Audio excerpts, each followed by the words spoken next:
once he's thrown in, we're at 7 or 8 or 5 or whatever time it is everywhere at once. Okay. Oh yeah, we're at 5 right now. Yeah. Okay, Deep Share. I'm going to start the video share thing. Let me see if I can get this going. How do I do this all? We got this. Good to have you. Yeah, man. Thanks for having me. All right. One second. I swear I got this figured out.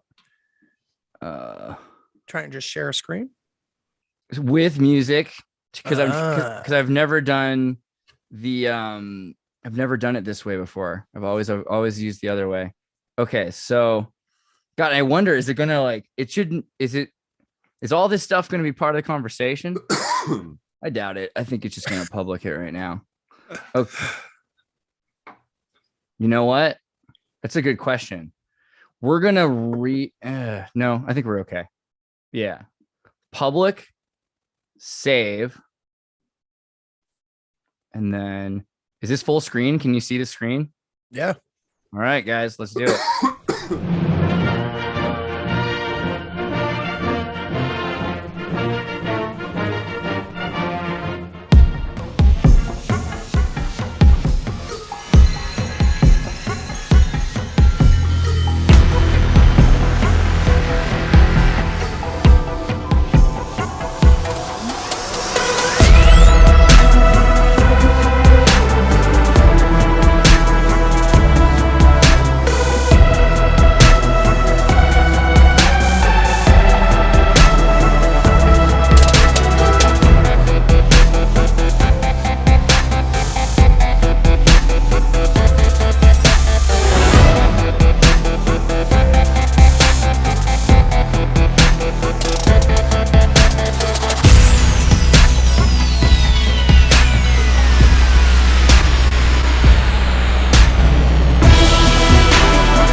Right. I mean, the way that the astronauts in the pool look with fire from the 40s at the same time is really heavy. That is way heavier than I originally expected it to look. But guys, welcome to SYNCTANK. Here it is. Beware of SYNCTANK. We're trying to do this idea where we're going to fight with not just think tank, but with sync tank. And it's more of a just using our minds to look at what's going on, but also making comparisons and being like, hey, did you notice how this thing is kind of like that thing? That's all we're trying to do here. But you've seen my buddy David Plate. I want to also bring you the Deep Share podcast. Say hello, everybody. What's up? I'm Andy Rouse from the Deep Share. It's crazy. Thanks for having me. It's crazy because I feel like, you know, you're the metal star version of Al from Tim the Toolman Taylor's Home Improvement. You know what I mean?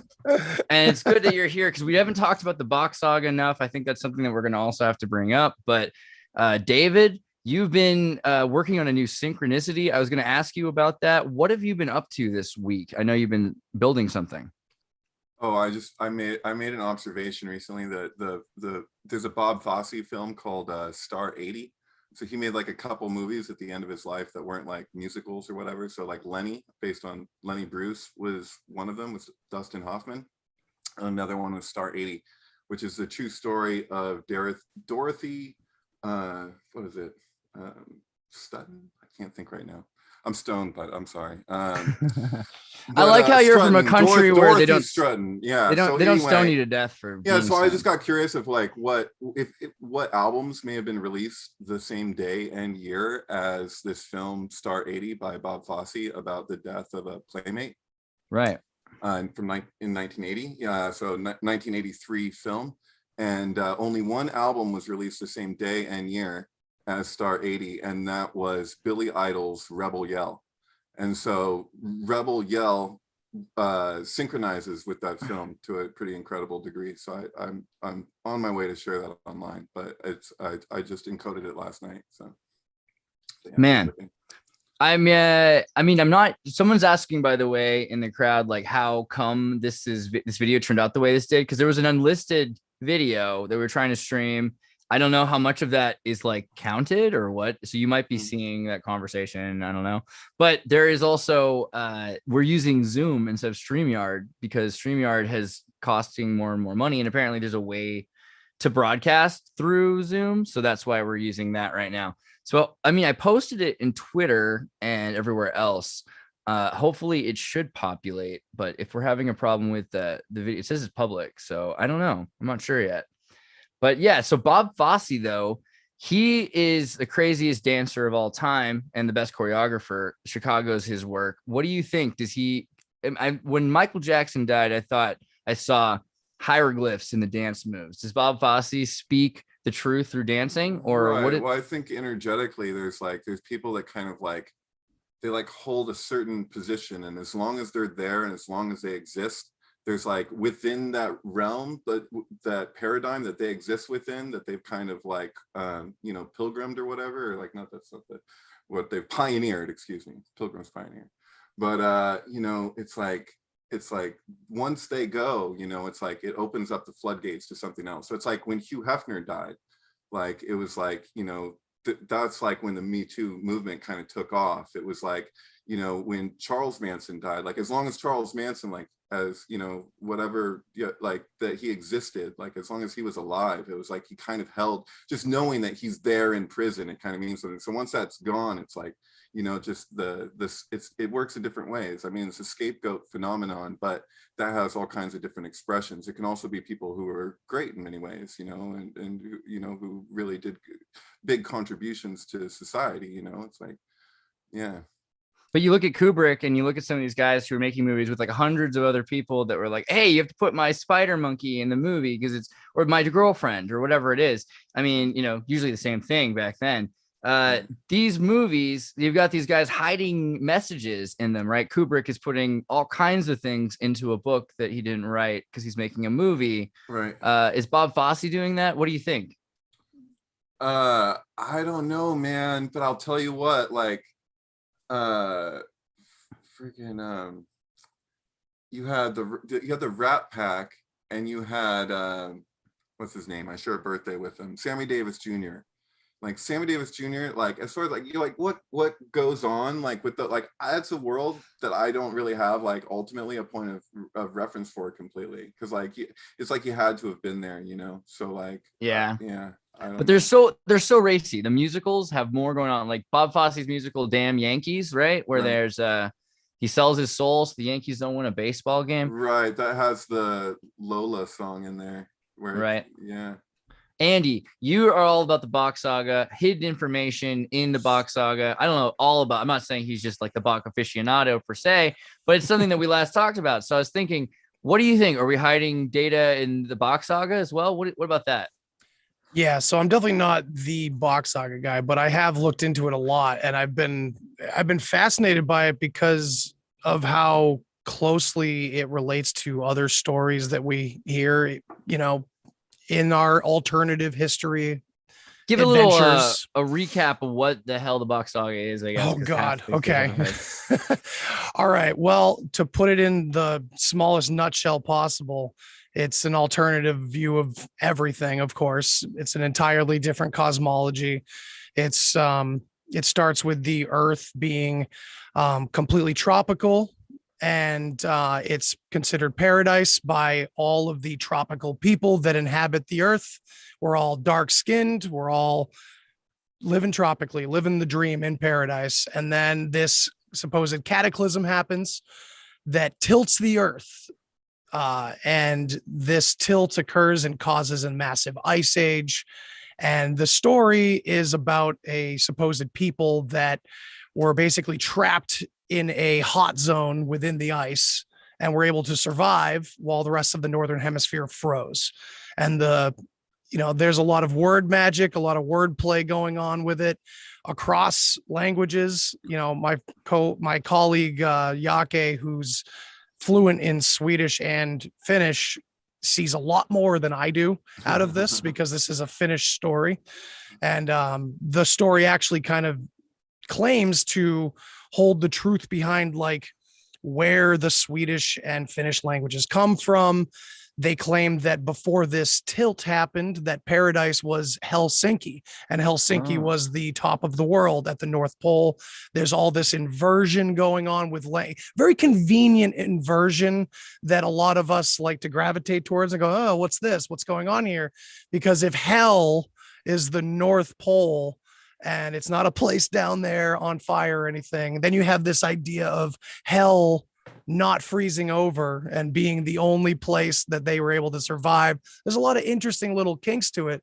But from what Yake and others that are much more familiar with these root languages say, is that the language itself is very like fractal almost. It's geometric in a way is it that mathematical? Yeah, there was actually a mathematician. Supposedly he was also like a world famous yoga teacher. His name was Cliff Barber. He's gone now, rest his soul, but he was one of the people that originally heard this oral tradition known as the Bach Saga from the man himself, the supposed last Bach, before he died. And this man, from this root language, this Bach Saga tale, looking at the written version of their alphabet, which is called Alfernes Betten, which they say means the rhyme of the All-Father. This alphabet's basically the English alphabet. It's basically any Germanic alphabet. It's so they're claiming that our language goes all the way back. But anyway, this mathematician was like so hooked on it and basically spent the rest of his life in a yurt drawing the flower of life as he found it encoded within this root language. So that's some crystal hippie shit, but it could. That's some heavy shit. But it could also be absolutely. It could go either way. I mean, I don't. Yeah. It could definitely go either way, especially. So the Bach Saga itself is extremely controversial with a lot of their supposed fertility rites and things like that were going on supposedly in this culture. But it's an oral tradition that no one touches with a 10-foot pole, really. So are you saying, let me see if I follow you a little bit. Sure. Excuse me, this is, scattered story. I mean, from, but are you saying that Scandinavian cultures relate, they have some older texts that relates this older story? Is that what you're saying? Is there close to it? So here's the tricky part, is that this man Eeyore Bach, who's the last one, is the one who told this story for the first time to the public. And as the saga goes, as this whole story claims, he was the first one, and he was supposed to release it at this time after everyone else was gone. He was the only Bach left. That was the time for it to be released to the public after 1,000 years of silence. And it gets into suppression of the Catholic Church way back when in Sweden and Finland, things like that. Oddly enough, in a part of history that so far I've had a difficult time verifying one way or the other. And it's of course difficult when all of us are kind of questioning the traditionalist written history as it is already. So when I go to like historians and I say, hey, these people are claiming that, this happened in 1050 AD in Helsinki, Finland. What can you tell me? They're like, well, that doesn't make any sense. That wouldn't be possible because of this reference, and this reference over here. So therefore over here, I can't even begin to argue with a real historian. I don't know, man. There's some mind-blowing shit just like readily available when it comes to like, I mean, so like I have a cousin who grew up, and I still have family like maybe 20 minutes walking distance from like the Viking Museum in Stockholm. Oh, and wow. Like so like in 99 I went to the Viking Museum. They got the ship there, and they got all, but like culturally, like what was going on, it's like it's just crazy. There's like a painting of like a large painting of a man just puking his guts out, so it's just like puke flying, like projectile vomit, and then he's also like got like explosive diarrhea like coming out the back, like exploding. It's just like, it's just this painting, and it's so old, and I'm like, this is they're just This all the speaks to Amanita me. Muscaria. Yeah, it's like as above, so below. Some crazy shit. Yeah, but You've been there. Yeah. So anyway, the ancient Scandinavian cultural stuff and all the mushrooms and everything is pretty off the handle in the first fucking place. But yeah, I mean, so what year are we talking about that this guy says the last of them? Like, are we talking like super contemporary or like now? Yeah, dude, we're talking 2010. This man died at the age of like 60 something. Okay. So and you're talking an oral tradition. So an you're oral tradition. Right. Yeah. And he's a weird guy. You gotta very remember. weird, very eccentric. He was a tour guide. Granted, from everything I've heard and learned, he didn't bring any of this Bach Saga into his tours. It wasn't like that, but he had many like dignitaries go on his tours, and his family was royalty in Finland, and he owned a shitload of land. And another interesting part, there's a lot of little interesting points to it, and one of them that's very material is this supposed Lemminkainen temple that exists in Finland. It's this gigantic megalithic rock structure that I'm pretty sure they've had some real archaeologists look at it and at least confirm that it was man-made of some kind at some point. But their story is that this was the spot, this was the temple of the entire legacy of the saga, and that all the families from this cosmology of the earth, this different system, this alternative view, all would do pilgrimages basically back to this Lemminkainen temple and bring gifts and gold and all kinds of stuff. It's like the most fictional, ridiculous treasure hunt, Nicolas Cage starring in a new Hollywood movie about this Lemminkainen thing. And they have over 2,500 volunteers from all around the world that have become interested in the Bach Saga, volunteering this summer to help excavate, which they've been doing for a long time. That's a whole nother rabbit hole, but yeah, it's a wild story. There's a lot of different parts to it. And it's funny because you look into, so like right now everyone's upset about J.R.R. Tolkien's works because they're like changing all of his stuff. But what he did was he translated Beowulf, right? He was one of the first people to actually look at the Cotton Codex and see it before there was a war between Britain and Sweden that kind of burnt a bunch of the copies. And so it got a bunch of this Scandinavian lore out, right? But we've got so many ideas about Norse mythology that are just the Aeneid, or these Greco-Roman Hellenistic stories that have been pushed on it. Whereas Bach Saga is a lot closer to that Anglo-Frisian mythology, Frisian, so it has a connection that seems a little bit more authentic than just nonsense, and everything he says, you can kind of, enough of it, you can corroborate that these are the kinds of stories that existed in this area all over the place. How is he hearing about it? Granted, his dad's a sailor, or also, then he spent a lot of time around all these other people that are having legends of sea monsters and islands that have disappeared. That old children's tale from the sea, Which one? Yeah. You're Swedish. David's part Swedish. You might have heard of Sea Tale. I'm not actually part Swedish. No, my uncle was a rock star and he had a baby with somebody in Sweden, and so that's why I have family in Sweden. Oh yeah, well that's what we same idea, right? Close enough. Andreas, have you ever seen Jim Chesner's YouTube videos on the saga? It's really informative because it'd be cool for both of you. I can send you guys the link at some point. It's like, there's 3 documentaries he's got before he passed away as well. That's the thing about this saga. True or not, it's enticing enough that it's worth talking about. It's worth getting into and just getting some eyes on realistically and looking at what parts are possibly confirmed by other places and other things, other stories. What parts are probably just Eeyore Bach's? You know what I mean?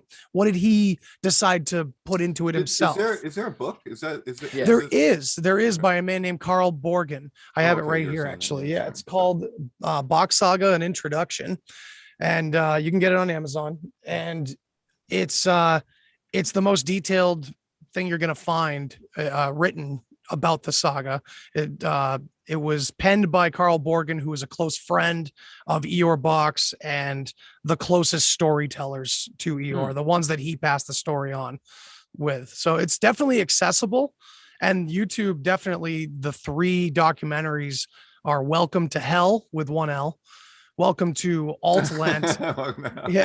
Welcome to Altland East, which is kind of weird. That's another aspect of the Bach Saga. They claim that Atlantis, the story of Atlantis, is a kind of a game of telephone that originated with actually a time period, not a place, called Altlantis, as in all the land is ice, which is what these people would describe about their surroundings and their life while stuck in the ice, advancing for thousands of years while the rest of the northern hemisphere was completely under ice and decimated. So it's another interesting aspect to it. They kind of claim Atlantis like, nope, it's nothing like you've ever heard, which is enticing to me because of how many different places kind of echo these concentric ring societies and this idea that this was in multiple places in the northern hemisphere.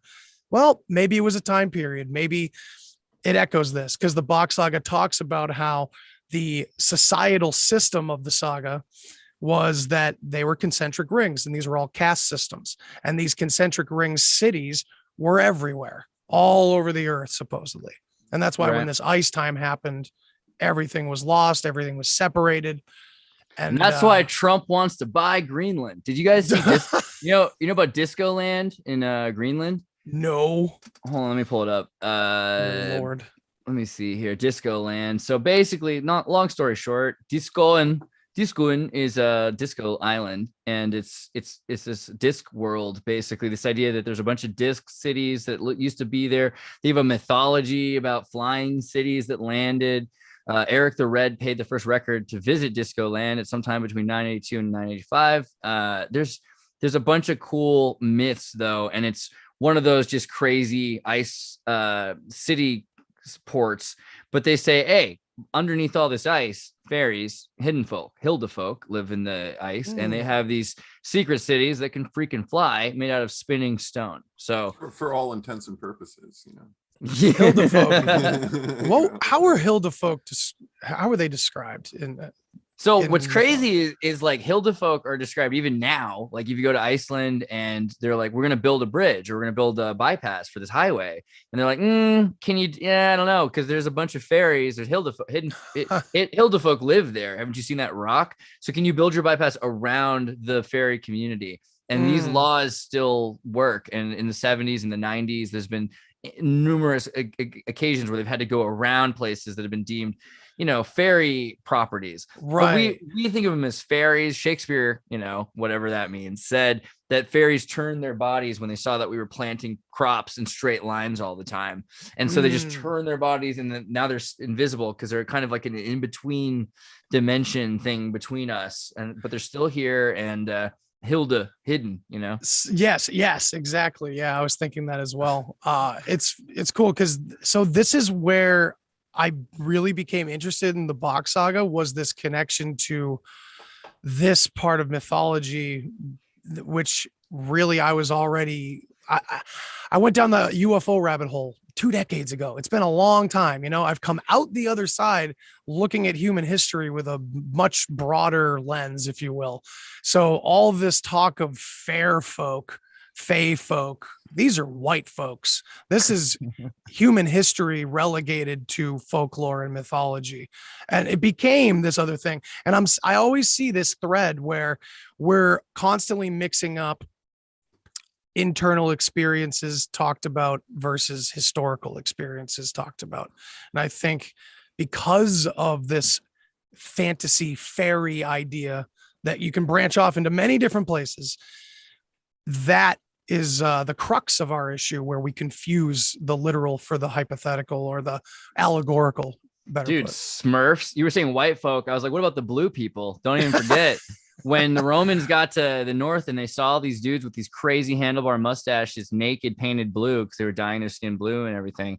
I mean, there really, like, there it is. Euro trash were blue. They were Smurfs. That's the way it was in the old days. Now, could we find Avatar. that those blue people like to gang up on one blue girl? Because then it would just be a complete circle and we'd complete the Smurf story. Technically, Smurfette is a demon that was created by Gargamel to infiltrate the Smurf village. And they're all asexual. Lilith. That's right. But hey, David, yes. David's got a thing, because you had mentioned alphabet and the root idea in the Bach Saga, but David's done a huge thing also on Alpha, Aleph, and the connection to the father and Bet. Can you elaborate, David? Yeah. Oh, well, no, I studied gematria with a rabbi. You got Abba on your arm. I know what that means. Come on. Right. So Abba is Hebrew for father. But and so that's the idea, is the mirroring of the Kabbalistic tree, that you have Abba and Ima, and so there's the father and the mother, so it works that way. But yeah, the idea is that the one pillar is actually reflecting it, the other one pillar is being reflected by another pillar, but the pillar that it's reflecting actually like is one with the pillar, like it's a projection. So it's like it's like ego, in the same way that like you can look at your ego, if you the very fact that you can look at your ego, that you can witness your ego, shows that your ego isn't actually you. So like that's the idea, is that, so it's a Kabbalistic idea. But no, you sparked my interest with the language thing. If you talk about that it's geometrical or it's mathematical, because Hebrew is very mathematical. I mean, its language is math, as far as exemplify. How is Hebrew math for those who didn't watch Pi? Well, like when you look at like European Kabbalah, they'll often like they'll treat it like this letter is associated with this number, or that it's correspondent. And so you have books of correspondences, and like correspondences work a certain way, where some things, if something corresponds to something else, it may or may not be causal. But when it comes to language, the way that language developed, we did not separate. Like when we write out like 1, 2, 3, 4, 5, whatever, and we do that the way that we do, like originally, like going back to Hebrew, it was literally one thing. So Aleph is one, like Beit is two, and etc. And so people were literally speaking in math. And so like there's a certain rabbi, was it Gikatilia, I might be pronouncing that wrong, but 12th century, 13th century rabbi, I forget. He some of his works, people found them and they're going through it and they're like, yeah, this makes sense. This is legit. This is his writings. And then in the mix with certain things that just made like no sense. Like it's words, but they just look like scrambled egg speech. It's like alphabet soup. And it took a while before people realized that it was just math equations. So he was just working out math equations among his writings. And like, but because the letters are the numbers, it took a while before people realized, like without annotation, like what it was that he was communicating there. And so there's an idea that like the Torah is just written that way because that's how people were, like that's how they spoke. And then that ties into kind of the significance of the Babel story, where they wanted to make a name for themselves and to have, and that they were one language, they were one people. But like this word for name occurs like a few verses like after the Babel story, where it's taken to be the first mention of tetragrammaton. So you have like the introduction of the first Kabbalist, and the use of the name referring to tetragrammaton. People then take it that it's kind of like, that's the weird thing, is that like the way that it's written is all psychedelic. Like words can have 10, 30, 40 meanings. And so like it should be read that way. Like you shouldn't be reading it just like as a translation, because that's not how they thought. Like, and you still can't know exactly how they thought, but you can infer in certain ways. Because like, first of all, this is music. Everything is musical. There's all that annotations Hebrew, like we know that. Like it's also all speaking in math. They say you should be able to get the whole Torah from the first letter, which is Beit. And if you don't get it from the first letter, you get it from the first word, which is Bereshit. And if you don't get it from the first word, then you get it from the first 42 letters, which is the number of letters before you get to the first letter of the klipot mentioned. So they go through the 4 klipot. So you have the chaos and the abyss and the whole, the darkness and that. So, but, anyway, I don't. Well, it's interesting. It ties in with your thing with the one language thing. But well, yeah. I think you'll like this too, if you don't mind. I'll read something that Carl Borgen wrote about this root language. Just a passage here. The saga differs in that it lays on top of what is called the sound system, which is similar to a mathematical matrix that controls what is true and what is not true in the saga. This particular matrix is formed by the root language, a language in which every sound has a meaning and a mark. All syllables, words, and sentences are combinations of these building blocks of meaningful sounds. Since the meaning of the sounds are fixed and cannot be altered, the saga can be passed on to the next generation without any changes in its purest form. Just as mathematics is the language in which the natural cohesion between numbers is described and can be thus passed on, so is the root language the natural means of describing this saga. When in symphonic music, a discordant note is played, you can immediately hear it is not in harmony. The same is true for spoken words that do not fit into the Bach Saga. When names or facts are given that are not in harmony with the sound system, we know it does not fit into the story and is fictitious. The sound system is carried by this root language and it's self-checking. Right. So how do you implement that? Because you can't, if you try to externally implement that, or if through compartmentalization and where we're at today, because if you're really considering like the context of ancient people, like we do not have a reference for what their perception of themselves and the world was, like what that meant for them. And like that's really the thing. Like when we talk about the Klipot and Kabbalah, it's really about kind of like anything that influences your perception. So like you're fucking, and it all adds up. So you're like your fucking shampoo, like everything that you introduce into your sphere, you know, you have an electromagnetic energy field. So like anything that's alien to the emanated flow then squeezes it tighter. So the actual prophecy is that it squeezes so tight to the point that it basically bursts like a dam. So like that's, and you'll see that communicated in so many, like, you know, that premise communicated in mythologies and stories all over the place, because this idea of something reaching a breaking point and then just bursting free. So it's like, and so that's kind of like, that works into a whole rationalization in like the European mystery schools. So like a lot of times, like even if you look at the writings of somebody like say Oppenheimer or something, you're like, how did this fucking person live with himself? And you look at the stuff and you're like, is this a justification or a rationalization? You're like, how did they process these ideas? Because you'd think that somebody like that would have to be a total sociopath. What is he bringing about? But like, you know, their idealism, and Jack Parsons is one of these too, where they're just like, they believe that the strength of nature, like what nature is, that it basically compensates for the worst that we can throw at it.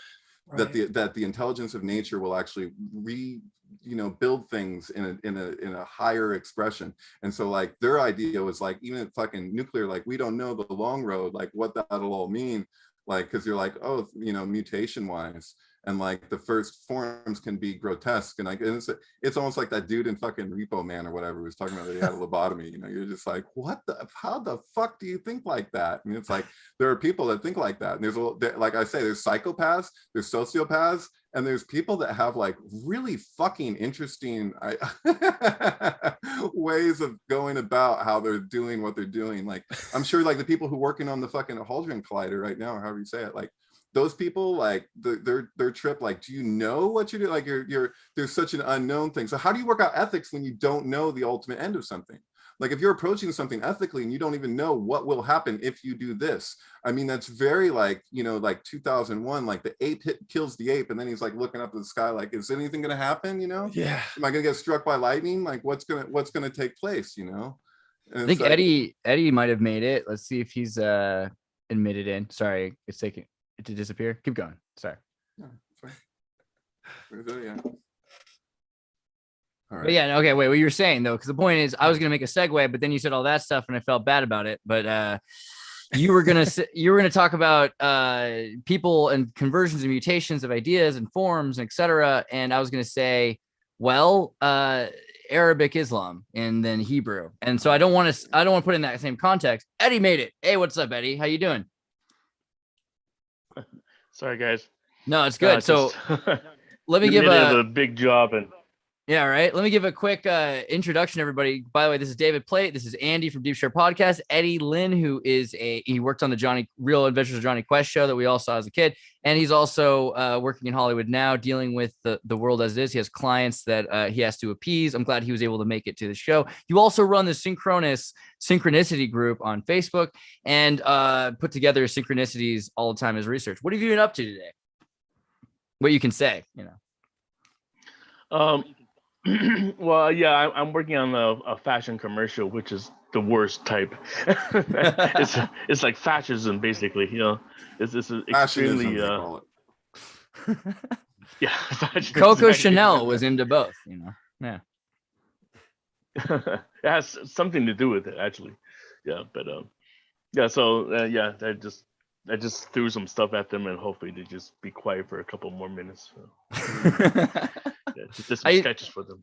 I finally saw some of The Apprentice, with Donald Trump, and there was all these episodes where they're trying to do fashion, and it kind of reminded me of trying to work in any industry where nobody really cares about anything but the bottom line. And then they've got these like 6 artists that they've hired that really want their thing to be the thing that's happening. And then, you're the dude who has to kind of like get through the day. But okay, we covered Bach Saga. We covered Hebrew. I was about to go into something kind of weird. Let me just see if I can pull up my screen here. No, this is the wrong screen. Sorry, this one. Okay, so 7 Jewish classics originally written in Arabic. We've had David Ewing Jr. on the show before, and he's talked a lot about how in Spain they spoke Arabic, and the Jews, like Maimonides, that's true, wrote in Arabic. You can get into Ramak was yeah. You get into how it works, that there wasn't even a written Hebrew into the 1800s, but they did have Judeo-Arabic dialects that are specific. And it gets pretty interesting when you get into recovering Judeo-Arabic, trying to figure out what these confluences of meanings really meant and how big of a deal is it? Well, Islam got everywhere, right? To the point that Hebrews in Islamic situations have written so many things that 2,500 rare Islamic quote unquote dialects are being digitized by Israel in order to figure out some of the stuff written by the rabbis, because rabbi means literate. Arab means literate in Arabic, and that's partially where maybe rabbi comes from, is to be literate, to know how to read and write. It's a plausible connection. I saw this a while ago, and it was interesting because it kind of just ties it all together, because we have this book called How the Irish Porters Saved Civilization, because they're like, what do you got? You got any books? We're running out of, we have gold, we got silver. How about some books? I can put on my walls and I can sell them to Italy, and the Italians start the Renaissance after the Byzantine, quote unquote, Byzantine, Ottoman, Rome collapses. But hey, a medieval Arabic medical text written by a rabbi was translated into Irish, Discovery shows. And this is kind of this whole idea. There's your Finnegan's Wake connection. Yeah. So, what do you guys think? So that we've been talking a bit about this idea of this worldwide culture, and it seems like there's a bunch of stuff that are going to tie together Scandinavia and Indo-Asia, because again, you've got the Peking Chinese Jews as well. You've got people that are all spread out, Tartar City into Beijing. So it seems like there's this world-spanning communication. Can I just take a moment to acknowledge something really important whenever you're looking at correspondences between like cultures and whatnot? Like take, for example, six-pointed star. We all know, you see that everywhere in the world, on every continent, in all over the place, and that's because it's a geometry and no one actually owns it. It doesn't work like culturally, like no one really owns the thing, and so like when you're looking at a cosmology. And I love this. Like if you're looking at Kabbalistic cosmology, and then you're looking at, say, the Yoga Sutras, those happen to be my points of interest. But but there's various examples. Egyptian mysticism. When you're looking at elaborate cosmologies and you see correspondences, oftentimes that's not necessarily always somebody copying somebody else. So we have this idea like that the New Testament was grafted onto the Old Testament, because the Romans were really into grafting, or whatever, they invented grafting. And so like there's like this kind of notion, and it does happen. And I'm not saying that it didn't and it doesn't. And that's a real phenomenon. It's just like this copy paste kind of thing. But there's also places that are not in contact, and that's a lot of what the Golden Bough speaks to, is like people having elaborate rituals and just like very particular like points of reference that cross-culturally they shouldn't have any connection. And we look to see, oh, somebody must have traveled from here to there, whatever. No, it just speaks to the validity of what those symbols and all those things point to. That's all. My God, like should seem so obvious, but both things occur. And so you can't necessarily, like in any case, unless if you know all the particulars, recognize like what exactly happened there. Is this just something that spontaneously emerged in their perceptual lens that they then documented, or is this something that somebody carried to them, who brought, across the sea, delivered this information from these people who realized it before them? Where's the 100th monkey? You know what I mean? Like, I don't know. What do you guys think? You know what? I just want to interject. Maybe it has something to do with it, but I was just reading an article. I haven't finished it. But your microphone's got some weird. Talking about. It sounds like crickets are being killed by your mic. 1 second. That's better. Oh, it still sounds like that. Is that better? Yeah. I kind of Maybe like it's grinding it. against my shirt. I mean, I got Relaxing. problems. My audience is gonna hate it more than me, I bet. I mean, but yeah. No, keep trying. But yeah, Do you have another? Can you use your cheap internal mic? Sony headphones. Can you use your phone mic maybe? Well, I mean, I can use my, I can just unplug and let me see. You're gonna need to set your mic on this on the sound thing. If you go to the mute button and click on sound, select microphone. While you fix that, Andy, thoughts On what part? on the cricket sound? Well, the cricket sound was amazing. the crickets, the fairies. I thought that was fairies. Yeah, I mean, I would say that it does point to either that the symbols are so obvious to people that thought much differently than us, and they did point directly to these things, or that it comes from an original story, of some kind. That 42. What is the fucking deal with 42? It comes. What with is the blood. deal with 42? It's in our DNA, and it happens to be in a book. Did Douglas Adams know that? Is it Douglas Adams? That's wrong, right? Douglas Adams, yeah. Okay. What the fuck? Hitchhikers. So there's so many explanations around his trip around that, and it's not the ultimate answer. It's just the answer to the question of life, universe, and everything. But that's not the ultimate question, and we don't actually know what the ultimate question is. But no, I just say 42 because that's an example of that phenomenon. Because if you look at 42 is the angle at which light refracts water to produce a rainbow. So for us to perceive a rainbow, it's always at exactly 42 degrees, right?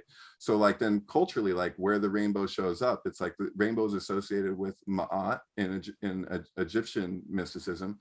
So that's the feather that determines that's weighed against the weight of your heart to determine the fate of your soul, by Thoth, who's overseeing the scale, right? So there's that whole thing, and it's the 42 principles of Ma'at that are recited at the time of death in Egyptian mysticism, right? So it's and that determines the way that you answer those questions determines the weight of your heart. So it's and that's relating that spirit, we're emanating form, right? So we go from etheric to gross. And that's how we stand out in space, so it's and we're always ourself, whatever you want to call it, is always before. You can never pinpoint it because the very nature of a source for it to look upon something and know. So that's central to so many what are now religions or organized religions, but in their roots, you can see this recognition that you can't look upon yourself. You can't turn around and see yourself because you're always beyond, because the very nature of the principle of emanation is such that your most etheric point is not going to be something you could ever put into form. And so you have that 42 recognition with the 42 principles, and then you have it's a 42 triangles that make up the Sri Yantra, and the Sri Yantra was traditionally painted as a rainbow, right? So you have this rainbow being associated with that. It's in certain schools of yoga, yogis are told to visualize the Sri Yantra at the time of death. So you have these 42 principles recited at the time of death. You have the Sri Yantra visualized at the time of death. For Kabbalists, they're told to visualize the 42-letter name, which is derived from the first 42 letters of Bereshit at the time of death. And so and 42 in that way is associated with the Shekinah because that's the letters before the klipot get mentioned. So it's the first emanation, and so it's the purest expression of the emanated flow. And so you have that there. And there's another one too. Where's the other 42 show up? Eddie might know. Are you with us, Eddie? Mike? Well, I mean, the Book of Mad, and I'm trying to think what else. 42. Actually, 42 has been popping up a lot. It's too bad, David, that you're no longer on Facebook, because there was a huge collection. Maybe I should go back to the web. Let me see if I can check the group, and because they're just recently, the California. Oh, that's right. There was the $4.2 billion for the Bakersfield train. Is that the one? Yep. The bullet train. I know what you're talking about. That's crazy. I'm crazy. Yeah. Yeah, you must have seen that post, but that's just one of them. There's a whole bunch of them going on right now. Well, okay, hold on. You guys keep talking. I'm trying to. Well, it's the divine maxims of Ptah-hotep. There are 42 divine maxims. You got the system of DNA that's been mutated. So you've got 46 versus 48 versus 42 in different kinds of primates, and I think we're at 46. But there's is it 48 for the? Oh, you got it. You want no. Well, this is indirectly 42, but David, did you know, because since he's so into Kubrick, that did you see that? I actually sent it through Twitter. There's going to be a Sotheby, the auction house, and they're going to have a Buzz Aldrin collection. Oh, Do you know when it's going to happen? No, you didn't see my tweet, right? Somebody sent me a link to that just the other day. Was that you? Yeah, I sent it to you. Oh, you sent it to me. Okay. Well, maybe somebody else too, but it's going to happen on July 26th. No shit. Yeah, Sotheby. Sotheby. Snap. So that's a good one. And the weirdest thing was that before I even saw that, I was posting about the Buzz Aldrin. Somebody reminded of him punching out the reporter. Right. And I made that post, and immediately that showed up on my wall, saying, "Oh yeah, check out his new collection." So there's a personal sync on top of it. Yeah. And Mecca has a gematria value of 42. Yeah. So July 26th. I mean, David, obviously it clicked. That's the birthday of Kubrick. So we're talking about Kubrick's The Shining, July 26th was the launch date for Apollo 11, right? So that was the launch date. The 20, is that 20? I forgot. Yeah. It's coming up. Dude, Gem and the Holograms, Chaldea, FEMA, Mecca. These all equal 42. That was July 16th. I'm sorry. Oh, so they passed. Yeah. Yeah. But the auction is going to be on the 26th. Oh, so that's just like ridiculous. It's almost like a mockery. So on his birthday, you can buy the proof. There's going to be some kind of one of the things is going to be the thing. $9 million.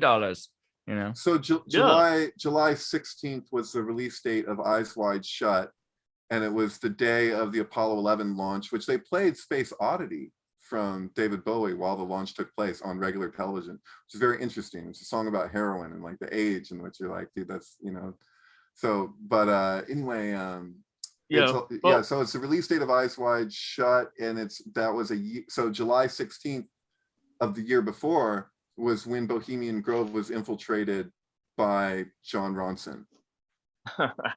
Well, maybe. I think Alex Jones actually got a free pass by dressing up as a woman. So. Well, I say John Ronson just because it seemed like every time that there was a question about anything in both of their documentaries, it was always asked of John Ronson, and he was the one providing the answers. And I got the impression that he was really the one who kind of instigated the. No, I suspect that he's MI6, man. There's no way he wrote the documentary, The Men Who Stare at Goats. This guy's got like full pass. He's interviewed all the U.S. generals. I'm like, how? Totally. So that's interesting. So with you though, Eddie, supposing I said I think that that's possible, but I haven't seen enough evidence, will you pull Jan Irvin on me and just like lose your shit and just explode? Jan Irvin, I don't even want to talk about his trivia.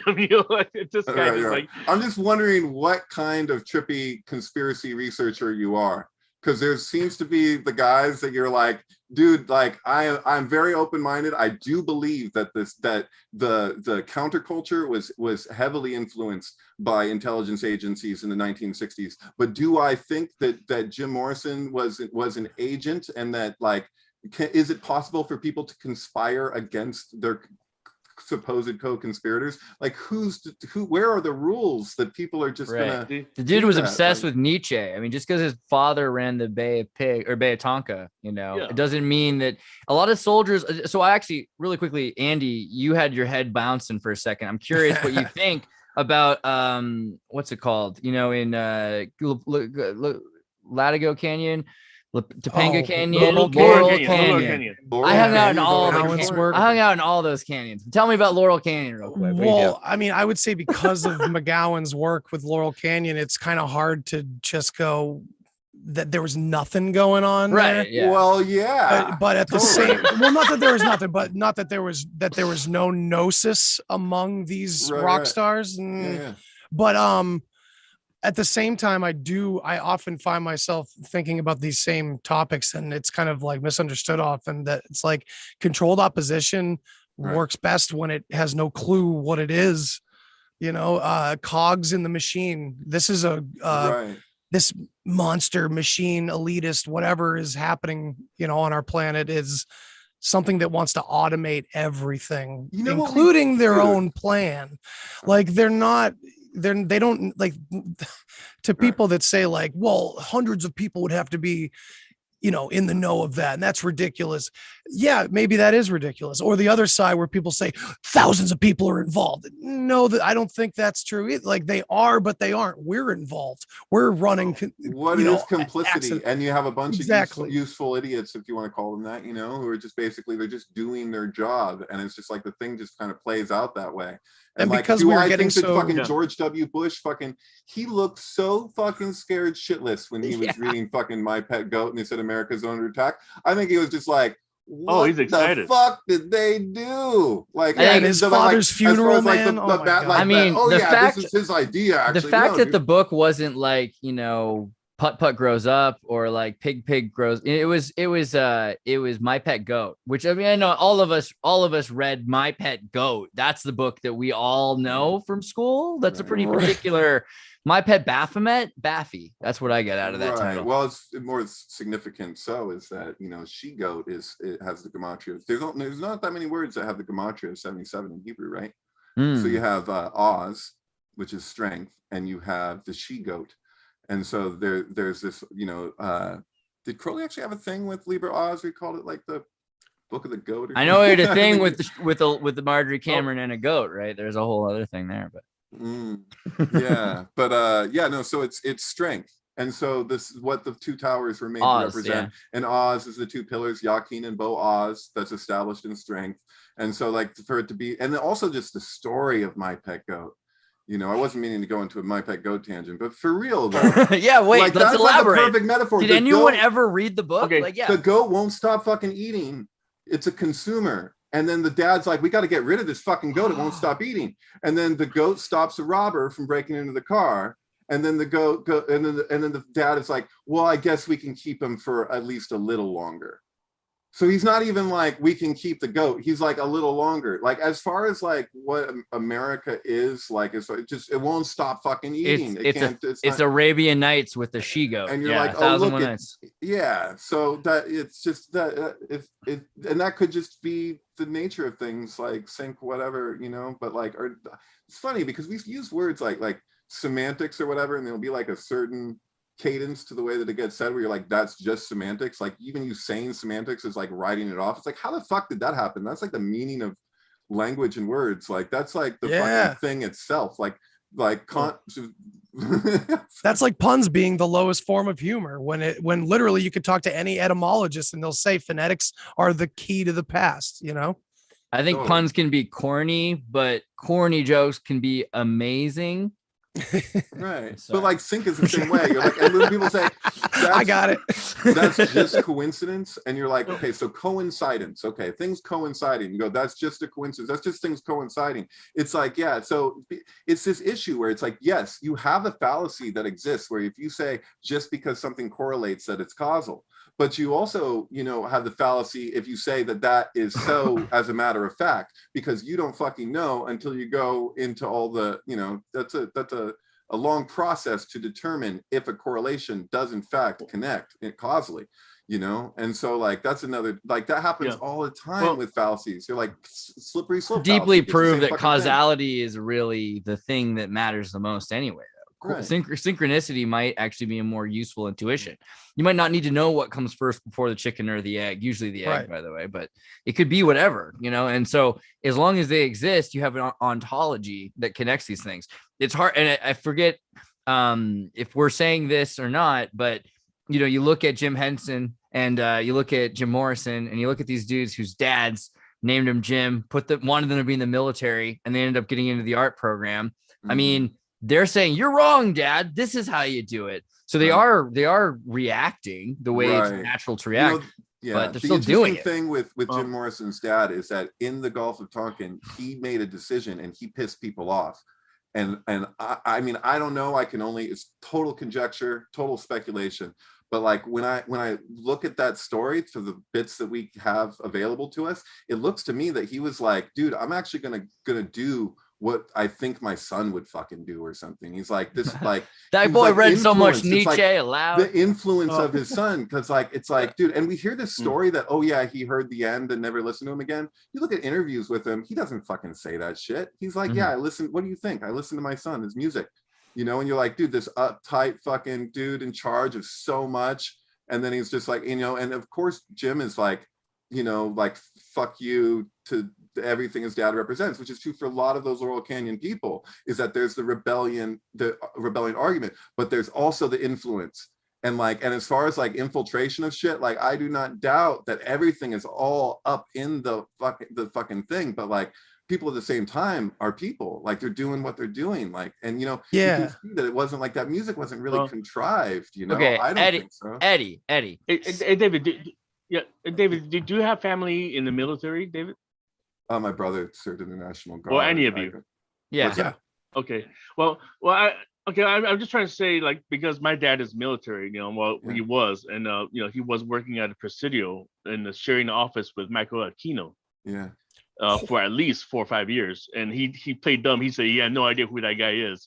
Right. Sure. Yeah. You know, he was in Letterman Hospital, and so there's some, you know, I post a lot about my own personal weird, you know, upbringing, but knowing that my dad's office got demolished and then Gorbachev took over into you know, Clinton granted him the, you know, to use the space for the Gorbachev Foundation, and I'm like, wow. They're growing up from that kind of coincidences where, and then of course I watched Alex Jones' American Destroyed by Design, which actually talked about, I've seen it, he kept predicted these things are about to happen, you know. Yeah. And so in a lot of ways, you know, these kind of coincidences later that I learned about Jim Morrison and all these things, I'm like, it's too convenient, you know, because it just seemed like everything. But also, we do have this thing where, like, so sorry, go ahead. And smash that like, ladies and gentlemen, because these boys are really giving it to you tonight. Go ahead, man. I'm sorry, I cut in. Yeah, continue with that, Eddie, because this is fascinating stuff. Because I'm of the opinion that it's like everything all at once. Like it's like, you know, it's a clusterfuck of interests and, you know, people, you know, and you got people in the mix who are just like trying to express something at the same time, but they also know that they have to navigate it in such a way, because if they don't do it in such a way, then that could be the end of them as far as their career goes, you know. Like, I don't know, man. I talked to a Simpsons writer one time, and he blew my mind with that, you know, this describing that scrutinizing process of every fucking, that they'll take the whole episode if they go too far in one direction, that they don't want to say it how they said, and they won't even tell them what a part it was that they fucking did wrong. They'll just take it from, they have to have backups to fucking be like, okay, well then this one then, and they never get to see the fucking whole episode again because they went too far. I'm like, that shit, dude, totally goes on. In the music industry, fuck yeah. Oh yeah. Anyway, I'm sorry. Yeah, well, you know, definitely animation. I've been in animation for 20 years, and I know, you know, I'm not here to trash talk the fraternity orders and all that stuff, you know, but there are a lot of them. There's a you know, all these, especially for some reason, the layout artists. A lot of these layout artists who put all these funny things in the background of the Simpsons episodes, you know. So, so I know there's something going on where they have to. They carry out their mission. Right. It's no proof, just knowing that there's involvement, and then of course I just worked on some films that itself, you know, I'm not going to talk about it, it's going to jeopardize my career, but you know, been there, even with the latest Thor movie that came out, it's the whole thing is a Baphomet ritual going on. You didn't see the goats, you know. And so I'm just saying there's a a lot of things that's been going on where, you know, this is one of the reasons why also there was a falling out, back in the kitchen sink days, which I guess I mentioned here. We're all friends with, these people one way or another, but there was a big argument I had with those people is that it's not just all sync, but sometimes there's ritual involved. There's there's a whole. And some people were like, "Hey, stop setup. pointing out the magic trick we're doing," and they looked at you all weird. I remember that. It was weird. Some people didn't like that you were pointing it out.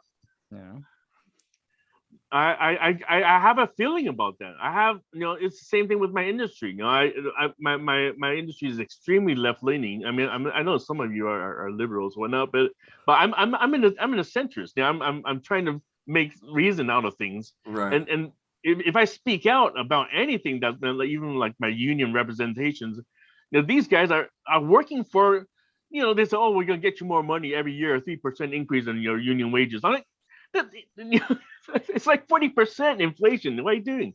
They're suppressing. There's a compartmentalized control apparatus going on. We got our first think tank fan created meme, and it's a crickets Eddie Lynn. So pretty based right there. You made this? No, a fan did. I think Mystic Did you make Poop. that? Mystic Poop must have made that meme, but it's been shared on Twitter. Yeah, cricket. It's happening. I've never seen that. No, it's happening right now. It's happening right now. We're doing Live it on the live. internet. I'm a marked man. Yeah, dude, this is big. Yeah. Mhm. So, but yeah, I mean, I remember though, you also worked with Ted Turner. Well, doing, it's trying to say. Go ahead. Sir, please. No, that's a whole nother story. I don't know. I talked about it in the other show before, right? So right, it's just it's different because when you talk about leftist versus, we talk about left Oh. versus right, and then Ted Turner made Real Adventures of Johnny Quest, and there's just so much disclosure going on in the cartoons and the TV. What happened? Why did we lose disclosure television? That was the thing, it was the best. Well, that particular case, I'm not too sure what exactly, because when I worked on Johnny Quest, this is the real adventure of Johnny Quest. This was produced by Takashi, the Japanese guy. He was a belly dancer. Now I'm impressed, Eddie. For a second there, I thought you were doing the other one. Okay, cool. Oh no! I'm not that old. I'm not that old. I'm not like Alex Poe's age. I'm not dying. No, you guys all think about the classic kind of. No, did you work on Tintin? The original Johnny Quest is amazing, but the new Johnny Quest, you got a CIA agent who's friends with a phenomenologist, and his son's got the Sikh buddy who they digitize astral projection with. And they go to Hollow Earth and they deal with lost Icelandic civilizations under a volcano. Is he a Sikh? Is that they make that clear? Yeah, it's not just that he has a turban. Hajj is a Sikh, I'm pretty sure. That's awesome. I've been to Burning Man. I've been to a million parties. I have never been to a party that was as lively and enthusiastic as going to a party with Sikhs in India. Oh, dude, those guys with the tabla and the dancing and the whole fucking thing dancing all night, and I'm just like, no drugs, just energy, all night enthusiasm. I gotta hand it. That's been the closest I've ever gotten to Sikh culture, but I was impacted by it. Dude, pure Tantra. But you're saying it's harder to get this information out now, Eddie? Like they don't want to I've noticed it myself when I was working in the industry. Like they suppress things. They don't take risks. Is it as simple as they're not taking risks? Because I keep seeing these great satanic thelema films come out about goats and stuff. Why aren't we getting to make these interesting stories that are from the other side of it? Yeah, it's just a different purpose that they're trying to roll out. They don't want you to be creative about these esoteric material. It's a tool for them. They don't necessarily want to educate you about it. It's their weapon. They're not gonna teach the kids the deeper meaning of the true meaning of number 42, whatever. Oh, speaking of which, let me jump on this real quick because I just saw this. Okay, did you guys talk about the Georgia Guidestones? We've not done it today. Let's go for it. Okay. Let's go into it. Yeah. Okay. Okay, so Georgia Guidestones, when it was demolished, when it blew up, right? That marks 42 years, 3 months, and 14 days. So that's also 3 months, 14 days. That makes a pi, right? 3.14. And also the location of Georgia Guidestone is on Route 77. Yeah. And it's 7 miles from the Elberton, the nearest city. So that's 777 lightning flash recreation right there. Right. And Elberton in gematria, simple gematria is 33. So what, I don't know. What gematria? What? Oh, it was simple gematria, I believe. I didn't write it down. I posted it.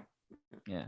English gematria. English yeah. gematria. Yeah. So, and also altogether they used 237,000 pounds of granite to build it. Yeah, I saw that from I think you know Alex that Fulton. one, right? Okay. Yeah. Dude, so my favorite part was the guy who blew it up. They're like a schizophrenic who confesses to blowing up Georgia Guidestones. His quote says, "No need to thank me. A simple Monero donation would be enough." That was his. Wait, they caught him? They caught the guy? I don't know if that was just a Babylon Bee thing, but I'm pretty sure it's real. I think that they did, and that's what he said.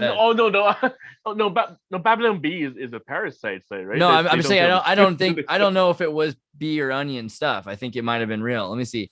Georgia Guidestones. The funny thing about that one is that it really doesn't matter either way.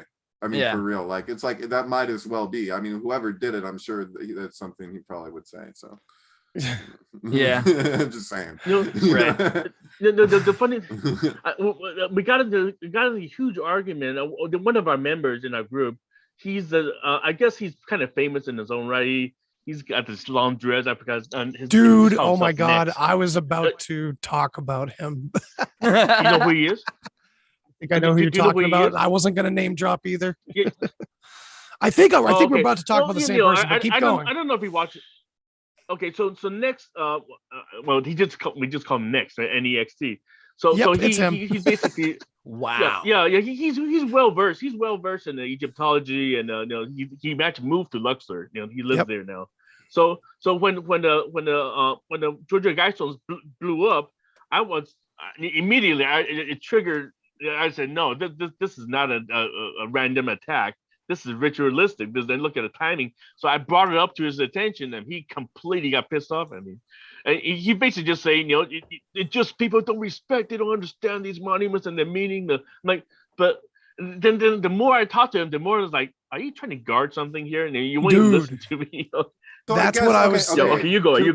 Can we just do like a minute of fucking devil's avocado? Like not the like even what I think, but like what people say. Because the only rebuttal that I'm hearing about the fucking Georgia Guidestones is that was the reason why they're Guidestones is because this is supposed to be after a potential nuclear disaster. That what we'll do with the planet and the people and all this stuff, like specifically like Cold War nuclear scare. I don't see that anywhere on it. It just looks like what it looks like. That's people hoping for the best out of that interpretation. Right. I'm just saying, like, what is the other explanation to this keeping the population at this level for this long? You're like, that's how many billion? I think they're well. So you've got to see the planet Earth and all that stuff. They're saying they're going to depopulate, and you got all these kids are saying, "I'll wait to have kids. I won't have kids. I'll focus on my career as a freaking clown or OnlyFans girl, and eventually I won't even remember that it's too late to have kids." And a lot of people will die, and by that point, whoops, we just happened to make it back to a sustainable thing for the New World Order. Right. You guys are talking about genocide. We didn't see anything. You guys are crazy tinfoil hat people. Yeah, we're talking about progressive family planning, right? Yeah, really, absolutely. Really progressive. That's so funny. The synchronicity that we both were thinking the same guy. Yeah, because I've looked up to him for a long time. He's got a lot of valid information, and that's where I see a real storm heading our way, kind of in this very large community of alternative thinkers that also we're all on many different levels of understanding and education. We're all coming from different backgrounds and egos and fears. So what was the trip? What was the thing? Just his my perspective is that this guy is go ahead. Hold on, let me look it up. So next Okay, his name is well on Facebook anyway. He just called himself Next NEXT and NEXT ANYEXTEE. So he's in the group, and but I don't think he pays too much attention to it. I'm just asking for what the fuck we're even really. Sorry, yeah. I mean, not just for me. I got to speak for the listeners too, because I'm not on Facebook. I don't know. I don't have the context. Well, okay, so imagine there's a guy who does these things. What's the things he's doing? He's also he studied under John Anthony West, so he's into archaeology and ancient ruins and symbolism and all that kind of stuff. And he's very well versed in all these esoteric things. So, you know, for a long time, he's been a great source of videos and footage and all that kind of stuff. But what I'm seeing is this, for whatever reason, whether he's a gatekeeper that we never knew about, or it's just, again, it's the cog in the machine thing where he's not, it's the information is serving his purpose, right? But the thing is what I'm seeing is that there's a lot of individuals that kind of have this attitude of fuck them if they're all afraid of it and they don't get it. And but what I'm sorry to do this, but like, what is it? Like, what was said? Can you read me something or describe something? Yeah, we're talking about his defense of. Let me screen share this guy. What do I find his? Is he on YouTube? Yeah, YouTube. ANY. Okay, I'm gonna read. Okay, help me out here. I'm gonna read what he posted because everybody started. Because people try to lynch him because a lot of people say this is a monument about what's his YouTube? Oh, I'm fucking sorry. I'm stoned, dude. You telling me that the guy said was arguing on behalf of saying this is an important fucking monument, like as though it was Robert E. Lee. No, he fucking compared it to Giza. But in his recent video, after everybody yelled at him about that, he kind of updated his language. What's his? So NENY ANY. Okay. EXTEE. Okay. Yeah, let me drop you the link in the chat. Let me try. I'm looking up one of his tweets as well because it's not about the guide stones. It's conveniently after the guide stones. It's kind of like, what's so bad about a new world order? Oh, this is the bro. Okay, so bro here, and he's been to Giza, and he's got. Yeah. No, I've seen this guy. Okay. Yeah, but he's soft on New World Order, and he's soft on like recreation tourist spots in Egypt that have just been reassembled in the 1900s or 20th century. Okay. Yeah. And he's got pretty decent production values or Absolutely. something? Yeah. Okay. He's been around for a while. He spends money. Yeah. Okay. He spends some money.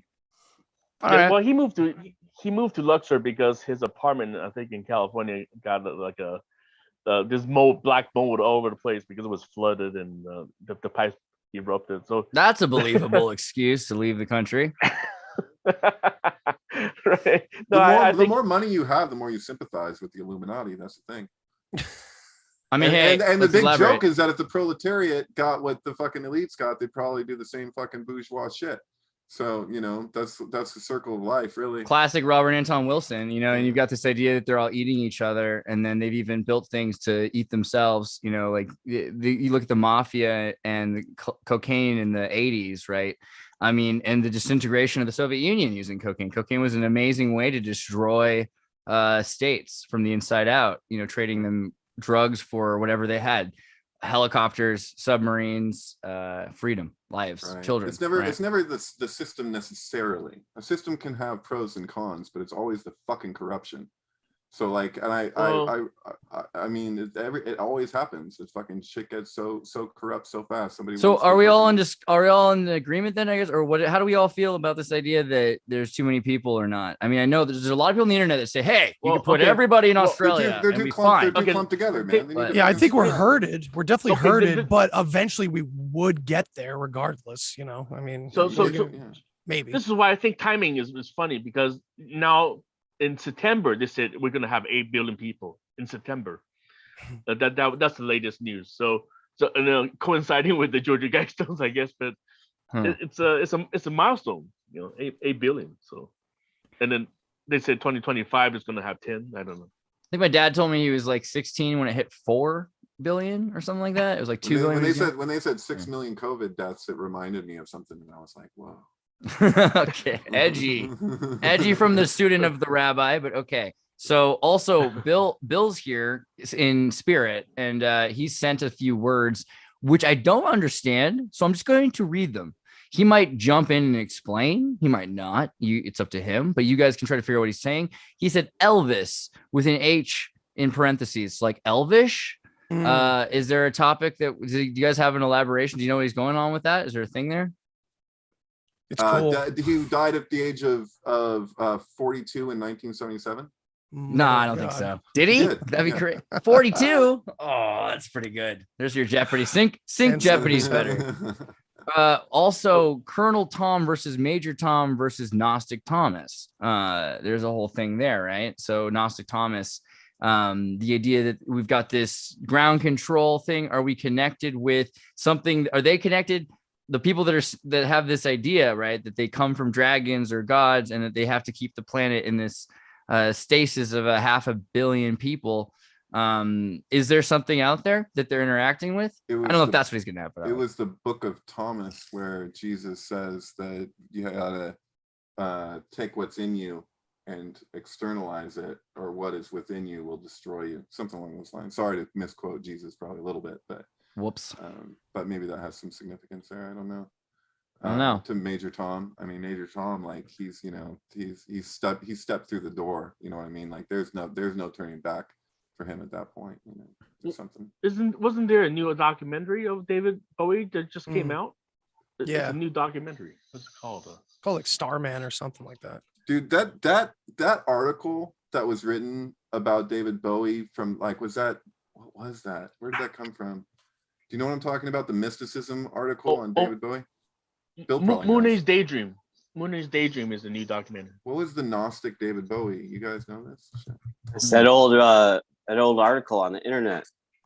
Yeah. Bill, there he is. Yo, no one knows about the Elon Musk tweet, Elvish. That's what you know what? Now that you say it, I remember when he did that. That was weird. What is that about? Yeah, when you did it was cool. When Elon does it, I don't like that. He's got the Rogan intestines where you eat too much human growth hormone and your intestines keep growing. Anybody? Yeah. What the fuck? Are we not paying attention to our big hit movies, dude? This Elvis movie, what's his name? B.A.Z. Luhrmann. Who knows how to pronounce that one? Baz Luhrmann. Oh, whatever. Yeah, there's a new Elvis movie coming out. It's true. It's already out. Right. Look, And no one's seen this shit. So The King. So Kurt Russell was in an Elvis movie where he kicks Elvis in the shin so that he can try and hook up with this nurse. And then, and Margaret. Then he ends up, after Elvis died, not that long after Elvis died, playing Elvis. It's kind of weird. I don't know. My question is, what is Tom Hanks doing there? Well, he's the one most implicated in that whole sick Pizzagate thing with the shoes on the highway and the mad meth man on YouTube who, breaks truths behind his appetite for young kidneys or whatever the fuck it is. I'm just saying it's a total, channeled performance by Hanks. Have you seen the interviews with Tom Hanks's son? They're so good. Oh, Chet. His name is Chet. Right? I really enjoy those interviews, man. Not all of it, but I like it's very insightful. Like, and I gotta say, I believe that guy. I have a hard time. Somebody's got the eye of the Illuminati on their chest. I gotta believe him. Yeah, that's him. That's Chet. Chet has a huge tattoo in the chest. But what does he say? Well, he was defending. He was on several talks. He was on several podcasts trying to defend his family, saying we have nothing to do with the Illuminati. He was on the what's that? The most famous one was what's that? I forgot that YouTuber. What's his name? The guy. All I'm gonna say is I'm a Chet Hanks birther. There's no birth certificate for anyone named Chet Hanks. I think Tom Hanks shapeshifts into that character. That's why he is what he is. He infiltrates so many scenes because I'm telling you, there is no birth certificate for Chet Hanks. Is Chet Hanks the guy from Orange County? Tom Hanks is a shapeshifter who time travels and he infiltrates. I mean, that whole fire festival. We all know that's that. all Are you Tom eating the / Chet Bermondsey out Hanks. there? What's going on? No, I'm just saying, Major Tom, Colonel Tom, Alistair, Right. it's all in that. And I'm just surprised you missed it. This has become full on the View because now we have feelings about Tom, and I feel you. Hey, David, can you interpret Chet? I mean, why would somebody name his son Chet when Chet is associated with what do you call it? The bloodletting. of the Hebrews painting the blood on the door, right? Oh. Isn't that the letter? Chet? Yeah. Is that Bill Pullman? Who played Chet? Well, You know, right? They well, put the blood of the lamb Chit- over the door. Chit Yeah, is yeah. Who played Chet? mind in Sanskrit, right? I Who don't played think that's Chet what in it's Weird going for. Science? What I was think, the yeah, actor? he's just, yeah, good question. Not Apollo Corey 13, Haim. whatever. Bill fuck, he's- Paxton. He's dead. Bill Paxton. Paxton. Rest Oh, his that's beautiful right. soul. William Rest his beautiful Paxton. soul. That's Yes, right. yeah. And he played he also played the shit demon, right? And the shit demon, Because it becomes the, what's that called again? The Glog or whatever, you know? the Men in Black, Golgotha. Yeah. The Golgotha, yeah, the the shit. growth, the growth. Oh. I mean, that's pretty crazy. I Yeah. don't know. Well, Paxton's the man. Elvis performed miracles, which was a weird thing to me. Well, the always, fucking right? movie's good, dude. Just let me shut up for like 1 second.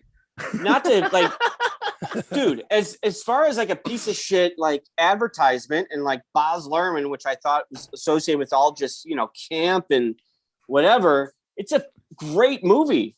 I've sat through some shit films over the last 7 months. Go to see that movie. It's amazing. It should win an award. Why is it amazing? What's so good about it? Tell me. Go like, see the fucking movie. did it do it goes- miracles? It does miracles. Okay. Any All right, nuggets? Okay. I mean, so I here's the left after 90 minutes. It's like a 2 hour and 40-minute film. thing. There's no Like, way I'll I'm see it. staying for that. Fuck that. But I mean, I left after 90 minutes and got my money's worth, and you should too. And you could still vote for it. That's how good it is. Well, all right. So Elvis has got all these witnesses that were like, It's I don't know. like, He made me. It's like, what is it? What's the DMT movie? Beyond the Abyss or Into the Abyss? Enter the void. Enter the void. It's not first It's like- person Elvis. That'd be crazy. It's like Enter the Void.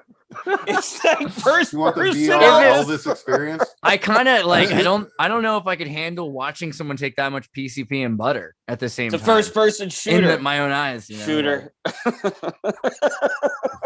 God. Well, he died doing Kundalini, right? That was the thing. Oh, yeah. Pickle exercise. Yeah. Well, So did Better Call Saul. is that why he's in the toilet? He died on Yeah. the toilet, right? Is that Right, why he that's- opened his Kundalini? Right. I mean, he's got a book of sexual exercises that he was reading while he was on the toilet doing the Kegel exercises because it's the perfect place for him. He had a squat thing. All so of he this could is sit in the properly. movie. Okay. Is that really in the movie? What? Mm. Really? They actually Yes. discussed the. This is gonna be a cool movie, guys. Actually, Yes. I get it. You're trying not to be a spoiler, and I appreciate that. But Did they guys, pay you money at the theater to come back and talk it up on some podcast or something? Yeah, I mean, if you can get there with this, fuck you. I mean, I right? couldn't. Yeah, fair. Fair. I'm in shock too. Fuck you. There's a time though I was watching a guy telling his story about how he's got to get Elvis to this show, and there's a freaking hurricane going on over I think Nashville, or maybe it was Oklahoma City, I forget where, but he's in the limo and he's on Quaaludes, which were wow, and he's in butter and he's just hanging out and he's all out of it. He's like gonna just snap into his show, go back into being in a blur, but there's this hurricane and they're all afraid we can't get to the show. It's like, what's the matter? And they're like, look, you can't. And the windows are being pelted with hail and sticks from the wind being blown by tornadoes or something. And he's just like, roll down the window. And they're just like, what? Well, he's the king. Do what the king says. So they roll down the window and he puts up his hands out of his cape and he just parts the freaking clouds. And they all swear on the Bible. These are Christian men that were the bouncers for Elvis. They swear on the Bible that he parted the clouds. And then he just went back to his seat, like, get out of there, and just went. As soon as they got there, he did his show amazing and went back to being on Quaaludes and butter. I believe So I don't know. It's a weird guy. I believe it. Have you seen his book collection? Have we talked about this? No, tell me more. What do you got? So like Elvis's book collection is really interesting. You can kind of see how one thing led him to another, like how that works, because he got really into yoga big time, right? And then he went from there to theosophy. So like, because if you're at the time when you were looking for information on like Eastern thought, Blavatsky was a source for that. So like he went to theosophy, which then led him to Manly P. Hall and the Secret Teachings of All Ages. And Elvis got big into a European occultism. And then tying back, all having its roots in his interest in yoga, which stayed consistent throughout. So he was just, I never heard that idea that he died doing a Kama Sutra type thing in the bathroom, but I wouldn't put it past him. Hey, you know what? Speaking of, since you guys were talking about these death and drugs, and Mark Fleischman, the one of the co-founders of Studio 54, he just died. Yeah. Mark Fleischman, he went to Switzerland to commit suicide and put himself in the suicide machine. With Kevorkian or some other guy, some other euthanasia? Oh no, Kevorkian, he lost his license long time ago. But I thought maybe legal. He was just doing it on the DL, Yeah, but it's actually legal because Switzerland just legalized suicide in the country. So he went there and he was injected. Well, no, actually he didn't inject. He was drinking. What is the name of that barbiturate that Philip K. Dick end up seeing the woman with the golden fish? The one that he. It's a barbiturate, but I forgot the name. But that's exactly the same thing Mark Fleischman was drinking before he died. That was his that was the protocol. They have to stuff him with the whole bottle of it. So they send you out with a blast, huh? Like he blasts him out of space. Space, probably just like sodium pentothal. You show up for a suicide, but it's like a surprise. You don't know when it's coming. They're like, you'll die sometime this week. We can't tell you when, but that's like what you pay for. Like rich people that want to get killed, take themselves. They're like, I got fucking cancer. I'm on my way out. I'm gonna go to France for a week, and maybe like at some point somebody will slip something to my drink, and I won't. You gotta be careful with the Swedes, man. No, you never know what people will pay for. That you don't know what services are out there. People do all kinds of services. They'll give you a double. If you want to fucking break, they'll get somebody to get the right plastic surgery to fill in for you at interviews and stuff. Weird eyebrows. This is a thing happening actually. Well, I've seen like kids in my school used to trade IDs to get someone to do their math test for them. But right now there are all these programs where you can have somebody else do your Zooms for you and get through your meetings and everything like that. So you can pay somebody in another country to show up and participate. Like everything is being completely disintegrated. There's no more reason to be yourself anymore. Bill is like fucking cracking up in the other room. I don't know. That's like taking that movie WALL-E and just running with it. We're envisioning WALL-E as the future, but that was an old idea. That's some innovative shit right there on how to completely disassociate everything from everything else. WALL-E is the messenger in Arabic, right? So they've got this idea of Eve and WALL-E, and he's got to bring the message from this system that's been programmed so long. It's so old that nobody's part of it. It's not alive anymore. The humans have been removed. It's like the Torah has been so conflated. There's no Tao left. That's kind of what I get out of WALL-E. Yeah, fair point. Well, it's kind of reaching a dead end, kind of. I don't know. My kids love that movie, but every time I watch it, I'm like, this is not good for the future. I don't know what they're programming the kids with this. And we've been programmed with it since the 70s, at least. I mean, this sci-fi dystopian future, it's just been so prevalent in all the movies I love. Well, I think it's the inevitable outcome of like ego too, to replicate ourselves in some kind of technological way that actually you just want to create this continuation. I think it's the same reason why people want to carry on their names, which is super understandable, but that relates to an organism. So you're like, here's an actual physical organism that is your physical body, and like that desire to want to like create this perfect copy of that, and that the copy can never be the thing. It can never be perfect. It's like that's the issue with the golem. It's not quite that. So, and then there'll be clues to it, just in the same way that there's clues that what is the ego self, that is the projection, that's not your natural organic living self. Like if you want to get in touch with that, you just you turn your senses inward at your actual physical body, from within. But like what else? Like the fact that people contract and expand in relationship to a fucking idea that is like supposed to be like the center of this whole thing, when like I'm like, I think that's the big joke, is that the center is everywhere and the circumference is fucking nowhere in regards to like the self. And like, and to have that recognition of not having to like localize all the time, because that's a coping mechanism that we developed very young, is just to localize ourselves in time and space. And so like that, and it takes energy to hold that projection together, because it's ultimately fragile. And so like all of our notions around what constitutes strength are all like tied into that like basic set of assumptions that allows this like, you know, this replication of what we organically are to like exist. So that becomes then the sustaining order of the empire, which we know like goes through its cycle and it does its thing. But we like a snake shed skin, you know, the fucking culturally, like we do that too. And like we really do not know like where everything is headed. Like nobody fucking does ultimately, but we can make certain inferences, you know. Like I like if I can be positive, I have to look on like the ultimate, like a million years from now, what the fuck is going on this planet Earth, you know? Like I don't fucking like, I can't like just consider my own generation and what I'm seeing and like find positivity in that. But if I want to fucking keep my sanity, I kind of have to go there, you know. Let's go like beyond. Let's make it even. Oh shit. Let's you know, you guys probably wouldn't think it, but I actually thought about having a couple topics that we could discuss earlier. And I figured a couple hours in, this is a good spot to actually start talking about some of the plans. But this is a good subsequently, after hearing what David just said about wondering about what's going on in a million years, why don't we just think about what's going on today and see what that tells us? The National File, World Economic Forum promotes plan to block the sun's rays with, quote, space bubbles. Wasn't this originally a Bill Gates plan?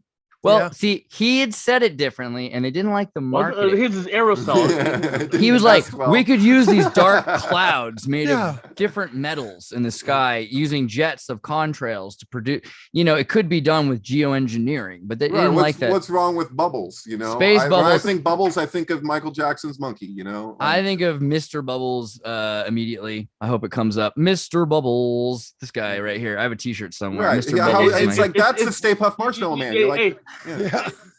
He's gonna save the day. But don't you guys get it? Bubble is the firmament. Right. We're inside a firmament. Like, let's go back to the whole flat Earth crap. Obviously. Hey, but look at it right here. The bubbles would be open that kind of worm. Yeah, why not? Because it's right there. This is the thing. They're saying space bubbles. These bubbles would be manufactured in space by robots. They would form a raft about the size of Brazil. So we're talking about like an aerosol foam that is unpuncturable because it's made of a nano aerosol, maybe out of borafine or graphene. I'm assuming boraphine's the new graphene. It's a carbon replacement using boron, and it's very strong. It's been around since 2015, but it's still, it's an up and comer. It's a dark horse. But we're talking about this idea. Let me just go ahead and I might as well just read it. The World Economic Forum is promoting a plan to block the sun's ray using, quote, space bubbles, supposedly to combat climate change. Blocking the sun is a major globalist plot that Bill Gates has been involved in, quote unquote. If the globalists manage to block or dim the sun's rays, how will humanity be affected? Well, I feel like they've already given you their bias. What do you guys think about aerosol space bubbles made by robots in order to darken the skies like in that Matrix movie? We're already inside a bubble. Yeah. Truman Show already said that. It was a Studio Burbank, you know. That's a popular. So we heard you like bubbles, you know. I gotta say, like that for me was like a real turning point with Facebook, beyond just being a platform to communicate with people, was that isolating into the bubble thing, where it's like you had less and less people that your posts were actually reaching, and it was only the people that like fucking agreed with you or whatever, and you had repeated interaction that just like narrowed it down. And it took a course of years for it to get to this place where it's like, I got about fucking 15 people that I'm really communicating with regularly now. It was like, how the fuck, I used to be talking to people from high school that I hadn't talked to in years at the beginning of Facebook, you know. But yeah, the fucking bubble thing. So maybe it's appealing subconsciously on that level that we want to exist in bubbles, or at least a lot of people do. You know? Yeah, I mean, you should live in the bubble, I guess, in space. Like nihilism. Well, you look at COVID-19; it's creating bubble all over the place. I mean, that's, you know, everybody's in their own little isolation tank.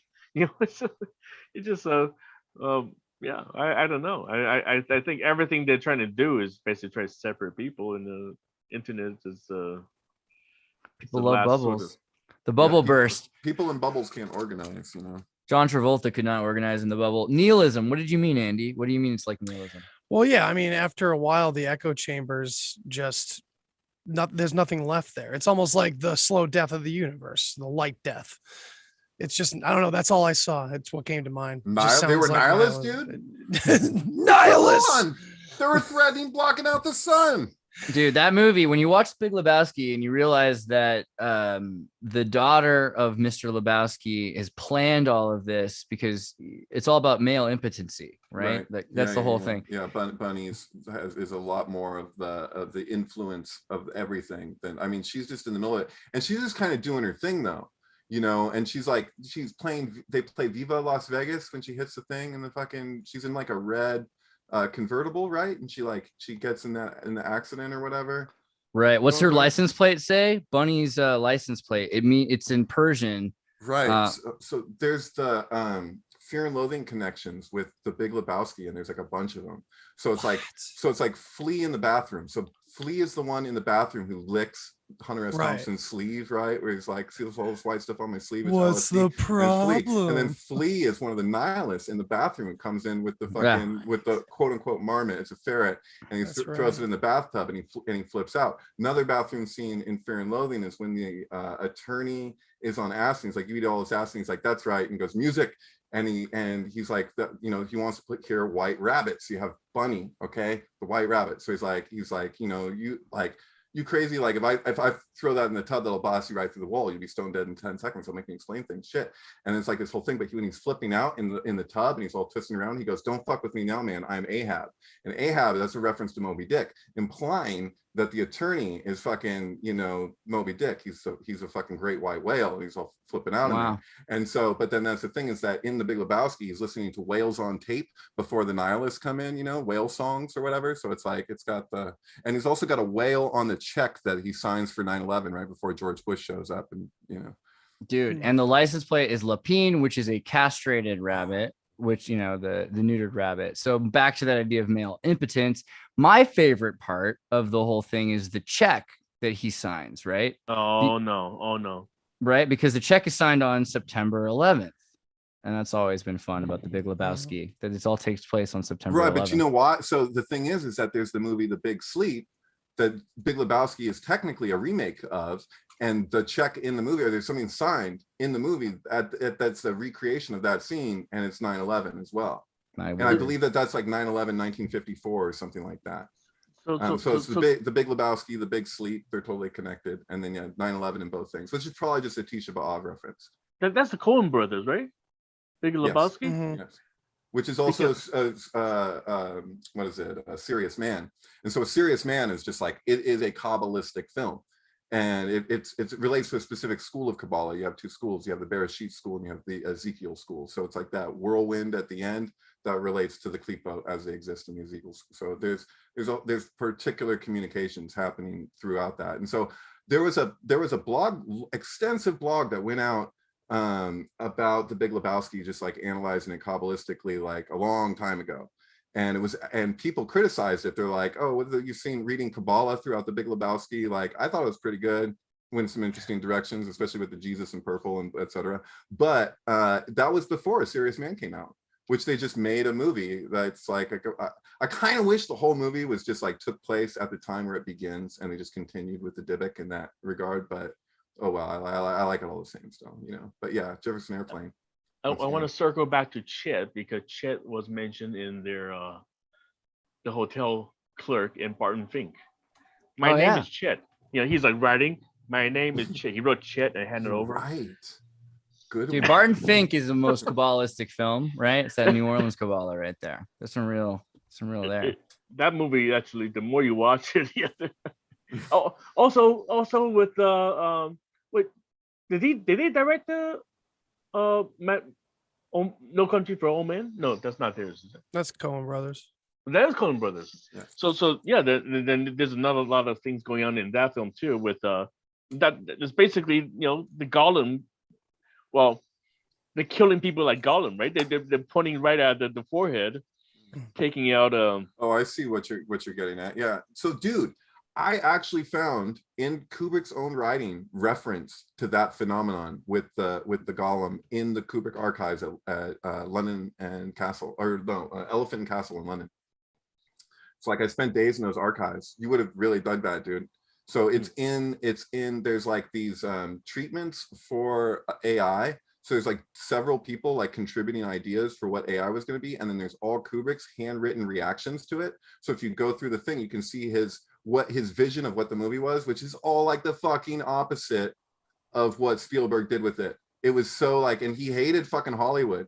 So like, no, dude, most people like get on the defense about this. Like people like, I don't know what the fuck, but like, I'm like, dude, Spielberg's AI was like dancing on the grave of fucking Kubrick, and like it's supposed to be like this homage to him, and it's like when Ron Howard got to remake Han Solo, because you just take like the soul out of the work, and you know Kubrick had all these layers. If you just didn't have any layers, you just read a bit, you can see how they're related. Did Ron Howard do the Solo remake? Is that what you're saying? Yeah, it's it's a big reason why that. Yeah, that's why Star Wars is like this, man, because they got a guy. I don't even like to talk about it. Oh, that's weird. You got Opie Taylor to fucking do Star Wars. Wow, Dear fascinating. Lord.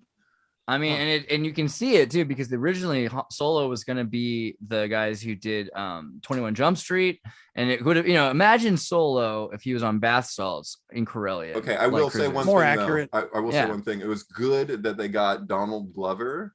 Yeah. To play Lando Calrissian. Yeah, honestly, if he was more involved with the creative side of it, that probably would have been better. That was good casting. I'm just going to say that. Yeah, I think it's all right. I know some people don't like it, and it is what it is. But I think Glover's cool. I like his music. I can't help myself. Childish Gambino. Yeah, it's not bad. All right, I liked him on TV. there's another horrible thing to bring up in the world. There's this the explosion today at the Hoover Dam. Yeah. So holy smoke, that was a sight to be seen. That's crazy. So I mean, I don't know if I have the photo of it, but the thing caught fire. They claim there was no risk. I don't believe it, but hey, here they go. Here's the fire. Folks, get your video on that. There's just been an incident here. My goodness, something's just blown up. My goodness, something's just blown up. I'm not reading a piece of paper. Something has just blown up. Something has just blown up. Yeah. I don't know, guys. Are we living in the Soviet Union? I don't know. This is really weird because I like just 2-3 weeks ago I started posting about Lake Mead is drying out. Lake Mead is connected to the whole area, and I was analyzing the the visitors area. What's it called? The island safety island. That's where they have the monuments. The gigantic winged creatures, right by the dam, and it basically shows the 26,000 years of precession cycle. Wait, there are Hoover Dam gargoyles. Yeah, I think it's called Safety Island. That's where the visitors can watch over the. What? Let me see this. Yeah. I never seen this. So wait. Hoover Dam gargoyles. Whoa. Yeah. Right below that. Yeah, right below that statue, you see that there's a whole celestial table that actually shows the precession of equinox of the planet. No shit. I don't know. Yep. This.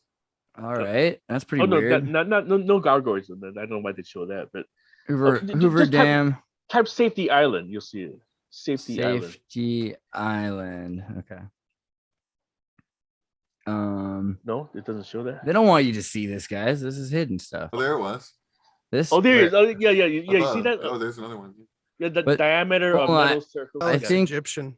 What was the thing I just saw a second ago? Yeah, those circles that you just saw. Yeah, this thing right here, right? This is it. Yeah. I want to see what's in the Egyptian. tile on the from above. That looks like a Masonic compass, right? You got that angle coming out, and you got this down point right here. And you got checkered black and white. Yeah, let's see if we can do like a. Yeah. Well, I mean, fuck, it's a Masonic feat, is it not? Oh, you know what? It's actually called the Hansen Star Map. Graham Hancock actually wrote an article about it.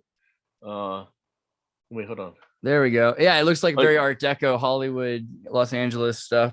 Wow. Yeah, but it's actually really, really detailed star map if you really look closely. Kind of like the Rockefeller Center, monuments and. Wow. Did you guys see that post that was like, it was very QAnon. It was like, there's going to be, I don't know what it is. There's going to be like 35 satanic monuments destroyed around the world. It's going to be like the White House and the Vatican. Like they were just naming stuff. And now the Guidestones were mentioned. And this was before the Guidestones fell. So then when the Guidestones fell, everyone was like, where's that post? What was that all about? And now it's like, interesting. We've had fires at the Vatican. We've had this happen now. There was another one. There was another obelisk blew up somewhere, and it was like lightning. I Was can't it remember where a it was. It was real like Paris. obelisk? Yeah, it was an obelisk. I believe it was Paris or France. You know at what? least. Oh, was it? Oh shit! No shit. Yeah, because I mean, Yeah. that's the thing is that an obelisk has to be one complete stone. So like, if the in Washington, if the fucking Washington Monument gets hit with lightning or whatever, it's not technically an obelisk. You know, I mean, it's got different parts to how it's constructed. It's like it has to be one solid piece of stone. If the one, Right. if a real obelisk gets hit, that's far out. Yeah, they were talking. There's like this conspiracy going on now, talking about the like rays of God coming down and destroying 35 Dude. buildings or something. What year was it? Was it 2012? On 9/11, 2012, when the Bin Laden crane fell on the mosque at Mecca and all these people died? Oh yeah, I remember Dear that. Lord. That was crazy. And it was like for real. So the Bin Laden crane from the company from his family, that's the Bin Laden company, gets hit by lightning, crashes into the top of the fucking Grand Mosque. And there's footage. I saw some footage and somebody went back to grab something. They're like running away and you're like, oh, they're gonna get out. And then they like look back like they dropped something, like a bag, and they reach back for the bag and then poof, it's a snuff film. I was like, damn, dude, fucking A. I didn't, yeah, anyway. Dude, Another thing, another reason. I'm just looking into the group. I post a whole bunch of junk. The assassination of Abe. And you guys have any idea about that? Right. So the Japanese kid, what do we know about the guy who made the gun? Right. Because I thought maybe he was going to be like a Shinzai or some kind of a Korean nationalist or something, but it sounds like he's Japanese, just hated Shinzo. What's the story?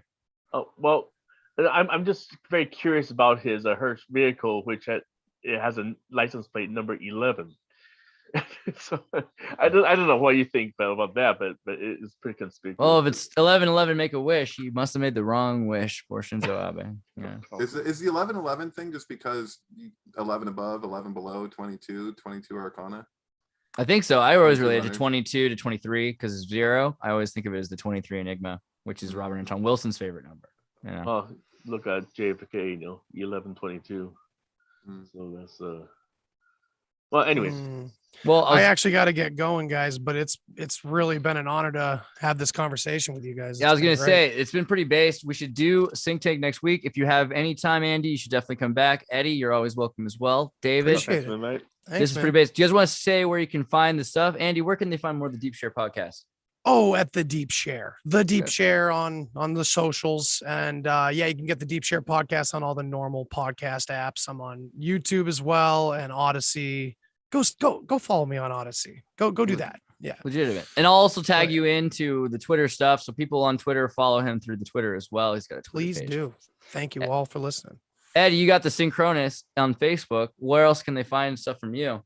Well, I would just say just go Synchronous. I mean, for what we're talking about, I mean, my work is my work. Word. Yeah, there's not much to mention with my stuff, but yeah, the group has grown to 309 people, so it kind of ballooned a little bit. So yeah, just we need more people. I'm the one who's posting most of the stuff, but I know it's kind of belligerent stuff that I've been posting. But I'm a doomsday nut, so sometimes it gets depressing. So I want something more. And it's too bad David's not around. Yeah, they took him off of Facebook for stuff that now would be totally okay to talk about on Facebook. Yeah. David, what about you? I know you're on Twitter, MK Ultrasound 729. Where else? Is it 723 or something? 723? I'm sorry. It's all right. Syncbook.com/sync media research. If you go to the syncbook.com and you scroll down, you see a little picture of Judy Garland with a single beam going into a rainbow on her head, and it says Sync Films. You can find over 200 films for streaming and download for free. Legit album film pairing experiments. Yeah, we're gonna have to start doing some of those in the Discord. Everybody join tartarynova.com, go to the Discord, connect, and we're probably gonna be watching premiering some of the Sync book MK Ultrasound Synchronicity films there, and they're pretty amazing, and I can't wait till the new one is done. Bob Fosse, I forget what you're synchronizing. Is this Star 80 and Billy Idol Rebel Yell? It's gonna be great. All right, everybody, tune in next time. Make sure I get this to work right. Oh, I pull this up full screen and kaboom.